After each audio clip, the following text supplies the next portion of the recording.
I am so tired of hearing killers say this game is survivor-sided. My brother and Entity, if you believe that in 2025, you're not playing Dead by Daylight. You're playing some alternate universe where Nurse has 2 blinks and a full-time job as a janitor. Because once upon a time, survivors were on top of the food chain. But now? Now the killers run the whole buffet, and survivors are just snacks. The golden age of survivor power. Back in 2016 and 2017, Dead by Daylight was basically Survivor Simulator. Pallets everywhere, infinite loops, windows that you could vault so fast it made killers cry. And perks? Absolute chaos. Old decisive strike.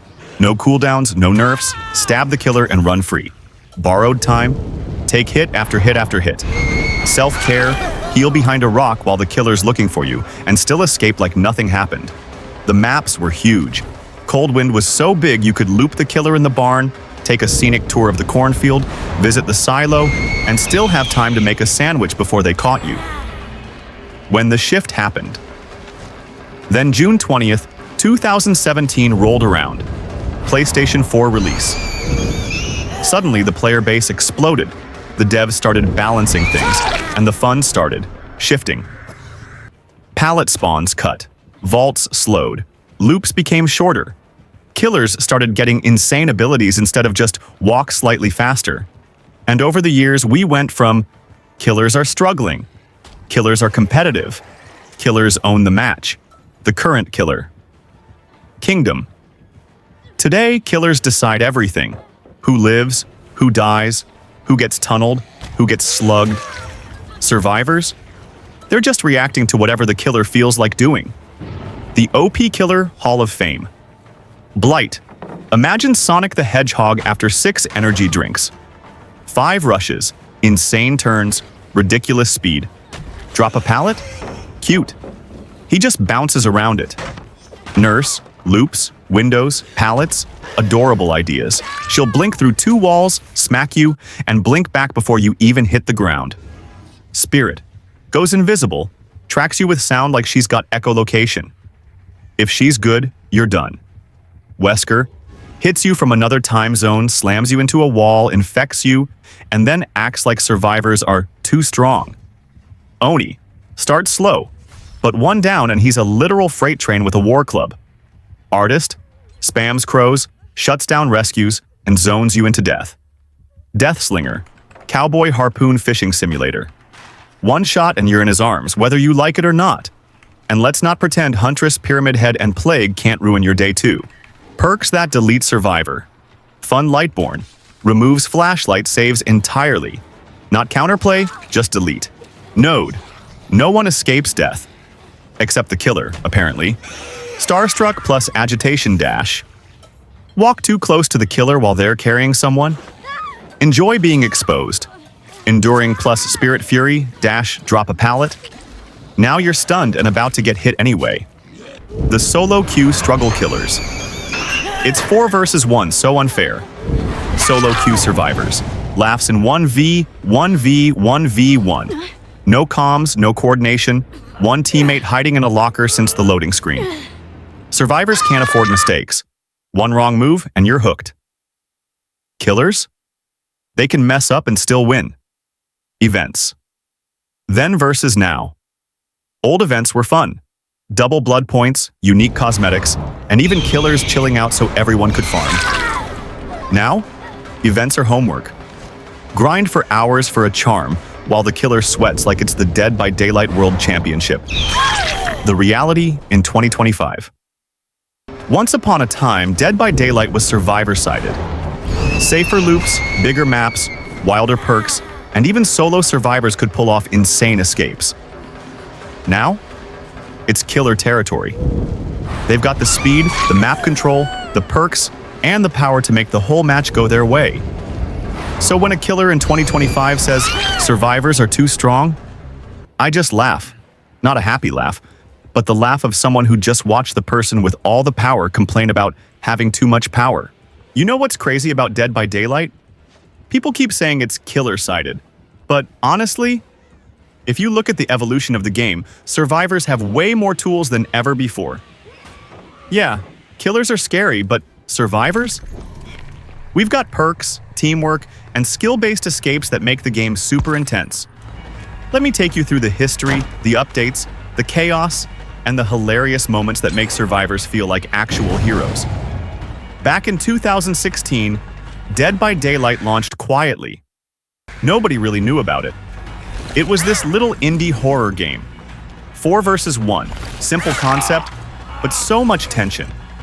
You were a survivor, and every chase was a test of skill, coordination, and heart rate. You'd hear a heartbeat behind you and suddenly your palms were sweaty. Killer appeared, and you had to loop, dodge, and skill check like your life depended on it. Spoiler, it kinda did. In the beginning, the game felt survivor-sided. Pallets worked, loops were meaningful, and teamwork could save your teammates. Every map had hiding spots, windows, and strategies. You could actually feel like you were playing a tense cat-and-mouse game, not just being farmed for blood points. Survivors had options. Killers had to think. It was fun for both sides, balanced, and honestly, a little chaotic, but in a good way. Then updates came, and oh boy, killer powers got insane, but guess what? Survivors got more tools too. Perks like Sprint Burst, Dead Hard, Borrowed Time, and Decisive Strike started giving survivors actual chances to outplay killers. You could make that clutch save, dodge the hook, and escape in style. Suddenly, a coordinated survivor team could turn the tables on even the scariest killers. And let's be real, nothing is funnier than seeing a spirit vanish mid-chase, only for you to dodge her when she reappears. Comedy gold. Events really started shaping survivor gameplay too. Seasonal events gave bonus blood points, cosmetics, and challenges that were actually fun to complete. Halloween events with spooky killer skins? Cute. Holiday events with ridiculous cosmetic loot? Hilarious. Some challenges felt impossible, but surviving them made you feel like a total legend. And those moments when you barely escape a trapper or a nurse? Absolute adrenaline rush, and honestly, it's funnier when you see your friends scream in panic. New survivors came in with unique perks and abilities, further stacking the deck in favor of survivors if you played smart. Claudette could heal faster, Dwight could boost teamwork, Meg was a speed demon, and Kate had stealth abilities that could make killers miss crucial hits. You start stacking perks strategically, and suddenly, a 4-person survivor team can make even a nurse sweat bullets trying to catch them. Survivors became tactical geniuses if you mastered the game. Sure, killers have tools too, blink, teleport, dash, but survivors got gadgets, perks, and map knowledge to counter them. Pallets became lifesavers, windows became strategic points, and looping skills actually mattered again. Remember when looping a blight used to feel impossible? Now, a coordinated survivor can stall, bait, and outplay. And the hilarious part is, killer players rage like crazy when it happens. There's nothing like the sound of a killer cursing at your perfectly timed pallet block while you sprint away. Even map design supports survivors. Early maps were small, simple, and easy to memorize, but new maps added tons of obstacles, hiding spots, and verticality. If you know the layout, you can manipulate chases, split up the killer, and buy time for teammates. Survivors now have a tactical advantage if they think ahead, communicate, and use the environment wisely. Let's not forget the meta perks. Survivor perks are now incredibly diverse. Dead Hard lets you dash through a hit. Borrowed Time saves your teammate from hooks. Sprint Burst gives a speed boost in panic situations. Iron Will keeps you quiet when you're injured. Each perk has counterplay, but combined properly, they make survivors feel like actual heroes, like you're pulling off cinematic escapes straight out of a horror movie. Community-wise, survivors can communicate and strategize more than ever. With voice chat, emotes, and the teachable perk system, you can coordinate rescues, loops, and objectives. Remember the old days when everyone just ran around panicking? Now survivors can plan, adapt, and even bait killers into mistakes. The thrill of juking a killer successfully with your team? Priceless. And then there's the fun chaos.